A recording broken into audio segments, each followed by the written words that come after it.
కూటమి ప్రభుత్వం అధికారంలోకి వచ్చాక మల్లవల్లి పారిశ్రామిక వాడలో పెట్టుబడులకు కంపెనీలు ముందుకొస్తున్నాయని ఎమ్మెల్యే యార్లగడ్డ వెంకట్రావు చెప్పారు. బడ్జెట్ పద్దులపై చర్చలో పాల్గొన్న ఆయన మల్లవల్లి పారిశ్రామిక వాడ రెండో దశకు అవసరమైన భూములు సేకరించాలని ప్రభుత్వాన్ని కోరారు. మల్లవల్లి పారిశ్రామిక వాడ నా నియోజకవర్గం ఉంది అధ్యక్ష.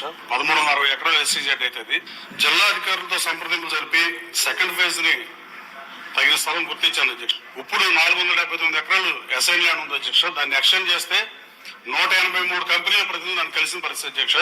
అప్పుడు ఏపీఐసీ చైర్మన్ లేరు కాబట్టి నా దగ్గరికి వచ్చారు అధ్యక్ష. ఆన్లైన్ లో కూడా వాళ్ళు సబ్మిట్ చేశారు. సుప్రీం సొల్యూషన్స్ అనే ఒక కంపెనీ 300 కోట్లు ఇన్వెస్ట్ చేయడానికి రెడీగా ఉన్న పరిస్థితి అధ్యక్ష. ఎన్డీఏ కూటమి అధికారంలోకి వచ్చిన తర్వాత మల్లవల్లి ఈ పారిశ్రామిక కారిడార్ ఉన్న ఊర్లో నా కాన్స్టిట్యూన్సీ లో 40 లక్షలు ఉన్న ఎకరం 3 కోట్లు పెరిగింది అధ్యక్ష. ఇండస్ట్రీస్లు త్వరితగతిన పరిశ్రమ ఏర్పాటు చేస్తామని అడిగే పరిస్థితి అధ్యక్ష. మీ ద్వారా గౌరవ మంత్రి గారిని ముఖ్యమంత్రి గారిని ఈ 479 ఎకరాలు త్వరగా ఎక్వైర్